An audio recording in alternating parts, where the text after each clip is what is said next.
What's going on, everybody? Welcome to another edition of Film Breakdown here on Orchestrated Sports with Ian Martinez. And today we'll be covering the Sunday night game this last week of Week 1, Rams versus Cowboys, that kicked off the new stadium in Inglewood, SoFi Stadium. And gosh, what a great matchup that was. For teams that did not have any preseason, they didn't have that extra couple months of OTAs, that extra practice with no pads before training camp, and all the other important practices and meetings with coaches that go into a normal regular season, obviously because COVID, put a hold on all those things. It was a pretty dang good game. Close all the way down to the wire, all fourth quarters, very dramatic, no doubt. So we're going to be covering about 15 plays here that I thought were super, super crucial of how the game turned out and what happened schematically and what, players missed and what players, did not miss and where they made those plays. So let's get started.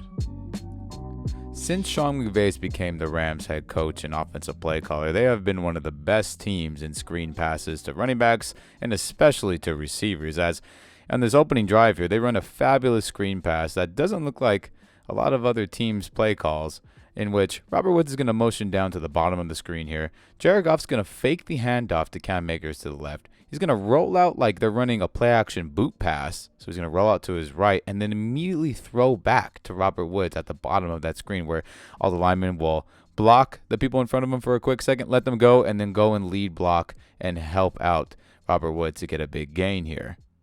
Unfortunately for the Cowboys, they just happened to pick the wrong play call at the wrong time defensively, as they decided to have Trayvon Diggs go, Revis Island style man-to-man by himself on Josh Reynolds. The two safeties will cover everything deep like cover two. They're going to be sending an extra blitzer, on the defensive front, as the nickel corner will be dropping into the flats and the two linebackers will be dropping into the middle of the field. But unfortunately for the Dallas Cowboys defense here, Josh Reynolds will be running a deep drag, which will get Diggs completely out of the way where the screen pass is going. That extra blitzer will help, get people close to Jared Goff as he dumps off that screen pass, which will ultimately leave Robert Woods pretty wide open and have a lot of room to run here on this play as we let this go. Motion, Robert Woods goes down, play action fake, he rolls out a boot real quick and then turns around, throws it back, and then boom, right here. Check this out. There's three blockers in front of Jalen Smith. He has no chance to get there. Andrew Whitworth is going to get in front and be an additional blocker. So that's four blockers with 1, 2, 3 people in the vicinity, maybe, as Robert Woods turns his upfield, one of the most underrated receivers, and gets a ton of yards on this opening drive here. Great pass, great play design by Sean McVay, as this Cowboys defense, at least in the last couple of years, have showed that they over-pursue big time on any run action, any play action fakes, or just runs in general. So this is a great way to start off and just, say, hey, these guys are over pursuing. Let's dump off a bunch of screen passes and make them have to run and get these fast receivers. Great job by the Rams. So a couple plays later on the same Rams opening drive, the Rams offense, and especially their offensive line, is going to do one hell of a job getting all these defensive players on the right side of the screen the heck out of the way from Malcolm Brown to just punch in this touchdown, as there's going to be a double team on Dontari Poe on the left, and the right guard and the right tackle on the screen currently are going to get amazing down blocks and make a great wall, as you'll see as I let this play go in a bit. And Tyler Higbee on the right is going to get a great reach block on Aldon Smith, and then Cooper Kupp and Robert Woods are going to do a great job just kind of zone blocking and getting in front of people, as Malcolm Brown, being a bigger back, is able to get this in. So as we let this play go here, you can see, and then right here, everybody does a fantastic job just sealing off their man. Whitworth gets Leighton Vander Esch the heck out of the way, as you can see that little pile that's building up on the left. The other linemen just create that nice wall that a running back likes to see when you're getting close to the goal line. Higbee does a great job reach blocking Aldon Smith. Cooper Kupp and Robert Woods do an amazing job getting blocks on some DBs, as they are some of the best blocking receivers in the NFL. And Malcolm Brown one-on-one with, a secondary man defensive back is an easy touchdown, as Malcolm Brown is a bigger, more physical back, and that's exactly what you want here if you're the LA Rams. One-on-one with the corner, a DB, to just lower the shoulder, get in, and what an easy touchdown that was for the Rams. Great job by the O-line as they just smashed the Dallas defense in for a touchdown. So later in the quarter, when the Cowboys got the ball back, the Rams decide to run a very interesting stunt where you cannot pull this off unless you have very good defensive linemen and a very, very athletic inside linebacker for this specific stunt. As we can see here, Leonard Floyd on the right side, outside linebacker, is going to rush off the edge. You could see Michael Brockers is going to hit the B gap next to Tyrone Crawford. Samson Ebukam, the left outside linebacker with the yellow gloves there, is not going to rush. He's going to drop into coverage. But that fourth rusher is going to come from number 59 right there on the right side middle linebacker, Micah Kaiser. So what he's going to do on this stunt is he's going to attack that right guard there and then whip around for that stunt to get around and try to get the Dak Prescott. And it works out beautifully here as we let this go. Dak Prescott motions Ezekiel. Then you see Micah Kaiser hit it and then whip around. And then right here, Aaron Donald on the right circles one-on-one. And then Micah Kaiser just completely beat the center there. And Dak Prescott's going to get sacked by Aaron Donald as the pressure is too great. Again, Aaron Donald one-on-one, forget about it. And then he gets home. Great play design. And then again, you have to have the athletic players to do this. And Aaron Donald obviously being one of the best. Easy pick'ems. Good job, Micah Kaiser, on the whip around stunt. And then good play call again by Brandon Staley, the defensive coordinator for LA. So on that same drive for the Cowboys, it is 3rd and 16. They need a first down, and this is what they decide to run here as they have a slant, a deep corner by CeeDee Lamb, a deep post by Blake Jarwin, the tight end. Tony Pollard's in. He's going to block and release for a possible check down. They're going to have a backside slant there at the bottom of the screen. Now the Rams defensively chose to have Jalen Ramsey on the island, man-to-man at the bottom. Everybody else is going to be playing cover 3. The corner is going to drop deep. The 2 safeties are going to drop deep. The nickel corner is going to cover that underneath. And the linebackers are also going to cover underneath in that middle of the field here.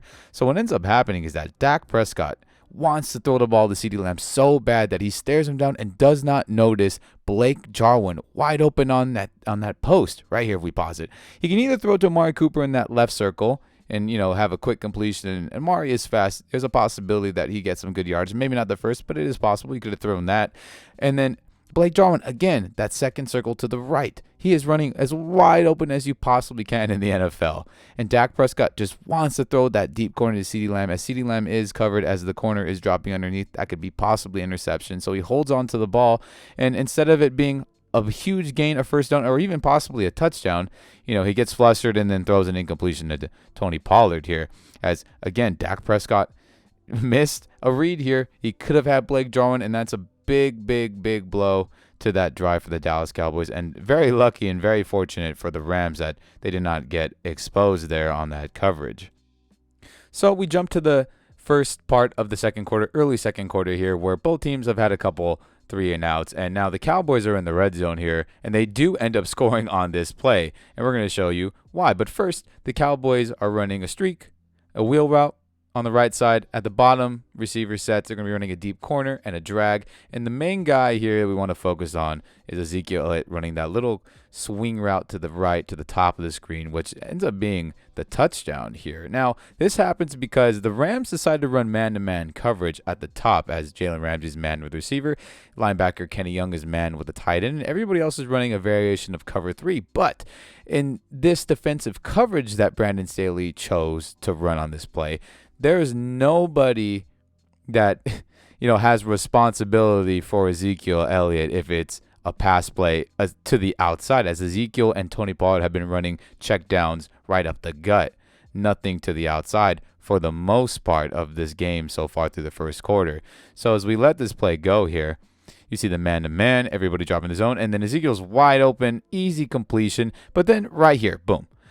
Everyone takes pretty much bad angles as Micah Kaiser there's got to make the tackle first of all, but the other 3 defensive backs take bad angles as they're all trying to get in front of Ezekiel to make the tackle, but they're not surrounding him. And then Ezekiel, just being the all-pro back that he is, embarrasses everybody, makes a quick juke. No one has a chance, and he dives in the end zone for an easy touchdown. So this could have been prevented maybe by a better play call. It was just an unfortunate play call on Brandon Staley's side. And then everybody has to make that tackle to stop that touchdown. It's Very, very bad defensive football right there by the LA Rams, both schematically and fundamentally, as the Cowboys expose that. And the Rams got to be careful. They do play very athletic running backs very soon. Miles Sanders coming up for Philly, as he is a much better pass catcher and more elusive guy. And there's plenty of people that they're going to play that have that ability. So Brandon Staley, bad play call. Maybe Kellen Moore recognized that the Rams were getting into that man on one side, zone on the other, and that would leave somebody wide open like a running back in the flats running a swing route for a touchdown. So good play call at the right time for the Cowboys, and unfortunate for the Rams that they had a bad play call at the wrong time.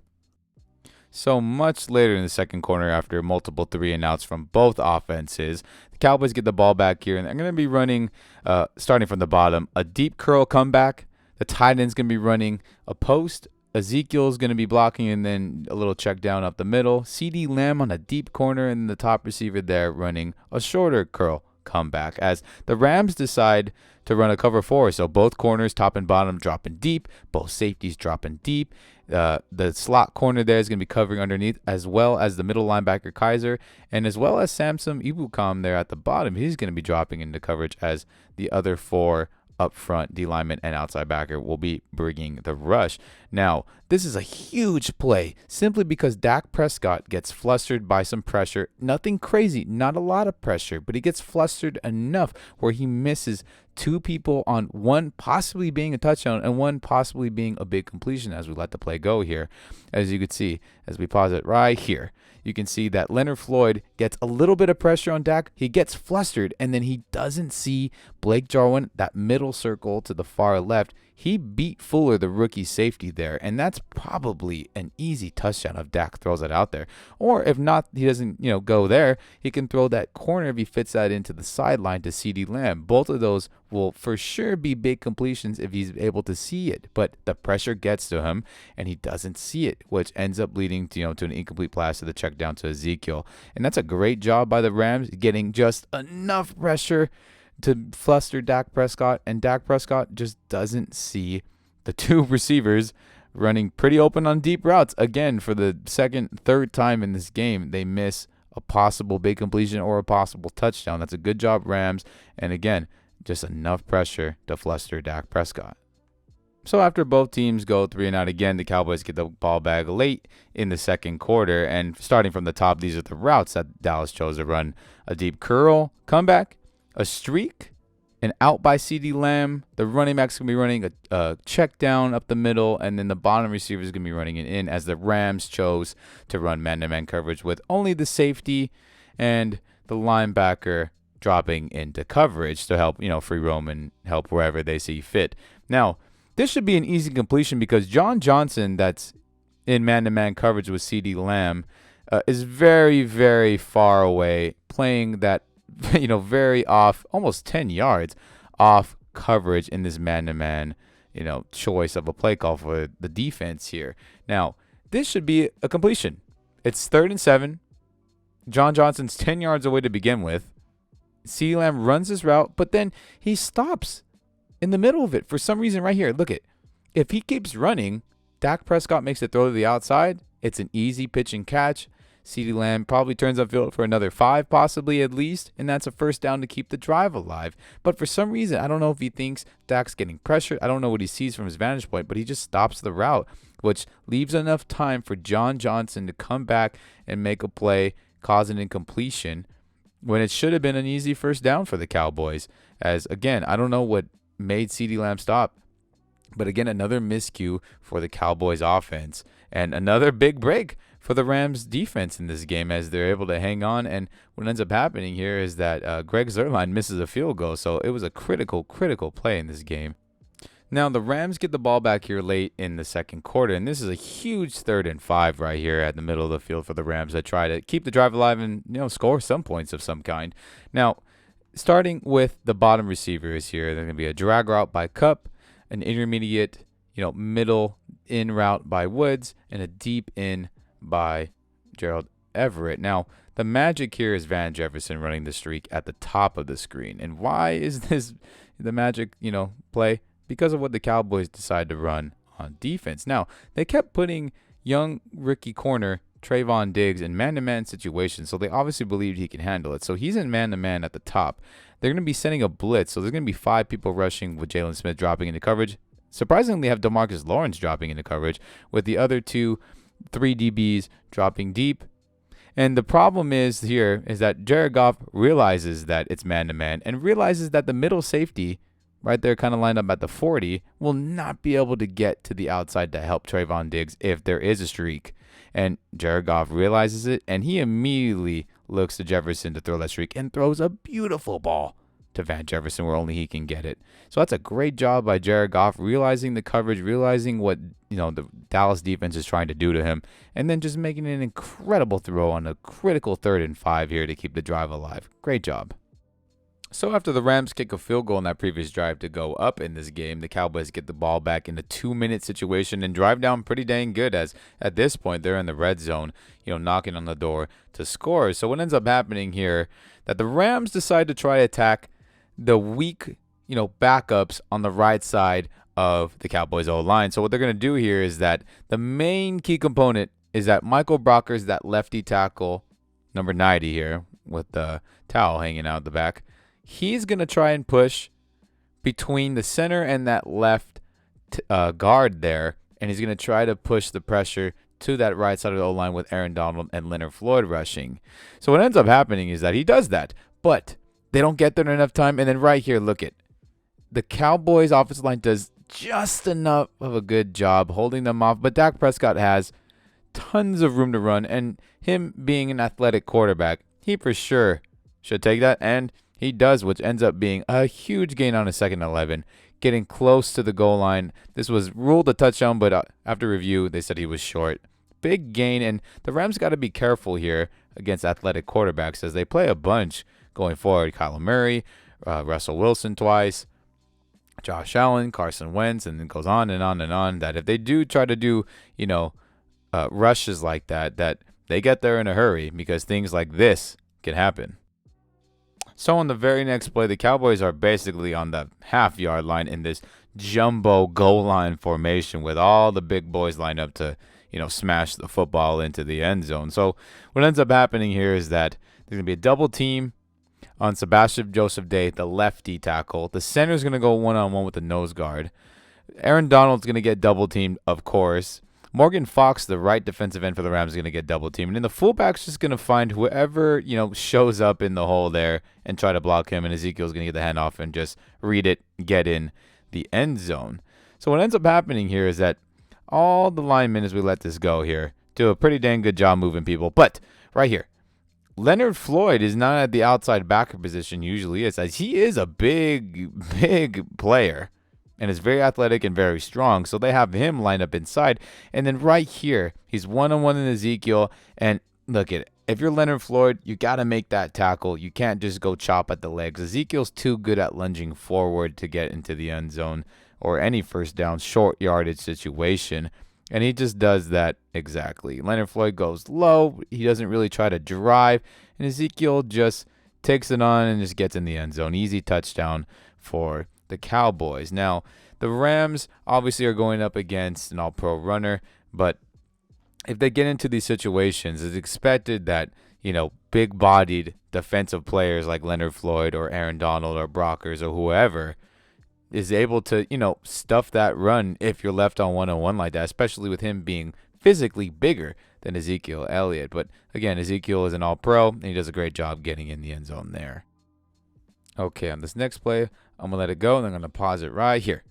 Okay, so why am I pausing right here? Number one, it's a critical 3rd and 4th situation for the Dallas offense, and the Rams do an exceptional job in coverage right here, which leads to a sack. Now, right here, it's technically man coverage. Troy Hill is running with CeeDee Lamb on this short drag route, but if Kenny Young, realizes and sees that CeeDee Lamb is running towards him, Kenny Young is going to pick him up and run with him man-to-man, and then Troy Hill is going to, bounce back to the outer, deep parts of the field and drop into zone coverage if CeeDee Lamb runs to Kenny Young, and that's exactly what happens. Now, as we let it go here, boom, and then boom, right here. Michael Brockers does a fantastic job beating his man, but look at Kenny Young picks up CeeDee Lamb, and then Troy Hill drops into the back, which covers up Amari Cooper on that deep in route, and then Dak has nowhere to go, which ends up leading to a sack by Michael Brockers. It's a great job in coverage right here by the Rams defense, and a great schematic play that, Brandon Staley, the defensive coordinator, has enough trust in his players to be able to recognize and dissect things, on the fly while play is going, and be able to handle that, execute, and then a great job by Brockers beating his man and getting a sack on Prescott. That's just really good defense, and there's not much, the Cowboys offense could have done on that play. So after both teams get the ball again and go 3-and-out, the Rams get the ball back and have been driving and end up here in a critical 3rd and 3 in the red zone. Now, starting with the routes on top, Robert Woods is running a little 7-yard out. Cooper Kupp is running a quick flat route. The tight end Tyler Higbee is running a little window curl route by the linebackers. And then Josh Reynolds at the bottom is running a little quick 7-yard comeback or curl route, with Malcolm Brown staying at home to help block with everybody else. Now, the Cowboys on defense decide to run man-to-man, as they're going to send a blitz with everybody else. So man-to-man on the bottom, man-to-man up top, only leaving the free safety to roam free, and everybody else is trying to get to Goff on this blitz. Now, Jared Goff does a fantastic job on this placement of the ball, as you can see here. Boom, right here. Only where Josh Reynolds can get it. On the outside shoulder, away from the defender, close to the sideline. If this pass is incomplete, so be it. At least it has no chance of getting intercepted. So he makes a great throw. And Josh Reynolds, with great hands, makes the catch. Diggs, again getting picked on, cannot make the tackle. Josh breaks it, and then he gets upfield, almost a touchdown. But my goodness, another great play by Jared Goff, recognizing that the Cowboys are going to be sending people at him. He knows it's man-to-man coverage, and he knows where to throw it, and he does, which gives Josh Reynolds the opportunity to catch it, make a play, and that's what happens on a critical 3rd and 3, which if they don't get this, they probably kick the field goal. Now they end up at, the half-yard line here on this play. So on the very next play, the Rams are going to be running a zone run to the weak side of their formation, as they're back into that overload bunch on our left. They're going to choose to run it to the weak side on our right. So what's going to happen here is that everyone's going to zone block. That's on our left side here. They're going to double team the nose, and then Whitworth, the left tackle, who's on our right, and then Noteboot, the left guard, who is on our right, where Malcolm Brown's going to run to.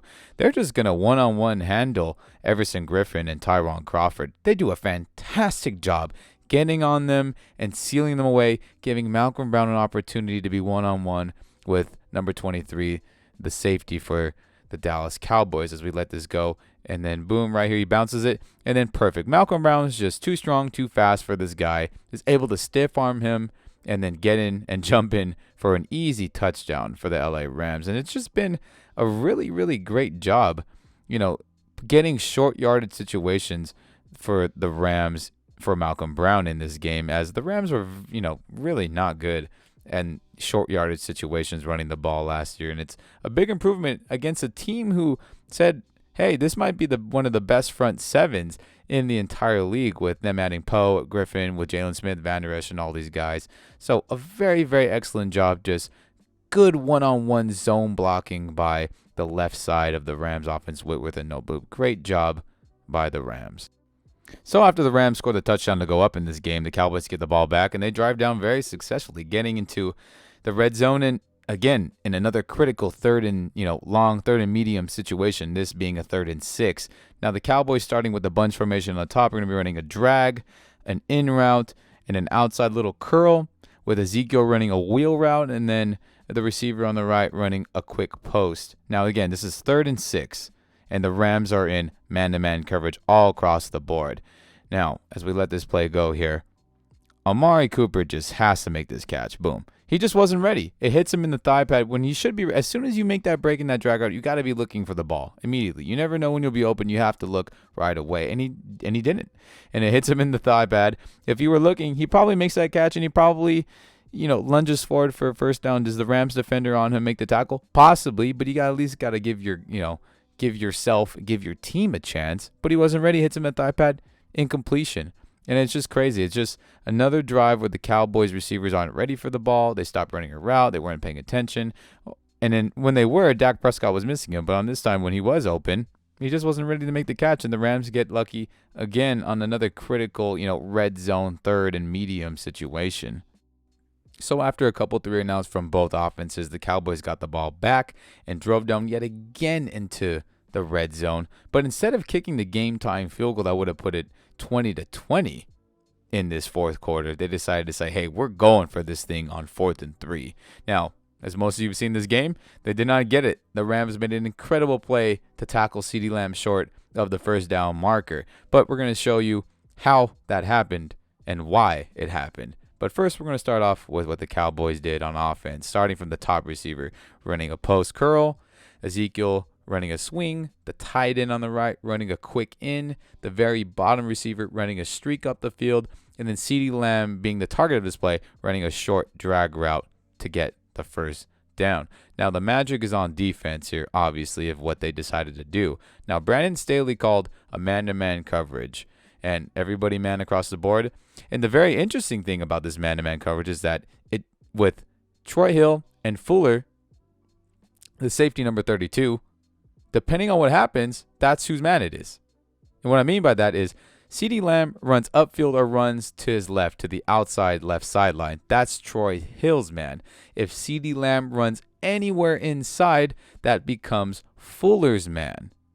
And they do a fantastic job. I mean, a fantastic job of realizing this on the fly, reading that CeeDee Lamb is bailing inside Troy Hill. So we can let this thing go. You can see it in real time. Boom. And then right here, Troy Hill sees it. He bails immediately to help in the back on the streak. Fuller sees, oh, he's going inside. I got to follow him. But he does a fantastic job getting around his teammates and then getting to CeeDee Lamb, making the tackle, a great tackle in time to stop him on that 4th and 3. That's just a fantastic job defensively by the Rams, executing a very complicated play call, which players could easily screw this up, run into the teammates and not get there. That could have been a touchdown if, Fuller does not get there. It's very possible, but he does a fantastic job as a rookie, getting around the edge, getting around his teammates, getting there, realizing that CeeDee Lamb's running there, and then making the crucial tackle to, change the whole landscape of this game.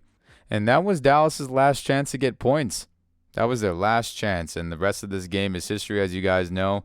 There was that PI call that everybody freaked out about, but there were other penalties that should have went the Rams' way that were not called. So if you're a Dallas fan, I get it, but there were plays that should have went in the Rams' favor much earlier in the game that could have led to scoring drives as well. So it's an eye for an eye, you could say. But this game was very entertaining, and these 15 plays that I picked were, in my mind, the most crucial that led to the outcome of this 20-14 victory for the LA Rams. As again, there were many other plays, but these 15 I thought were the most crucial, that led to points, that led to turnovers, that were big conversions that if they did happen, if quarterbacks did see defensive quarterbacks made throws, or if they didn't make those throws, it would have completely altered this game, and who knows how it would have ended. So I appreciate you guys watching. There'll be plenty more videos, not just of the LA Rams. There'll be many other matchups coming very soon as the weeks of the NFL 2, all the way through 17, including the playoffs, start to roll around. So again, thank you very much. I hope you guys enjoyed this. More to come. Happy NFL season.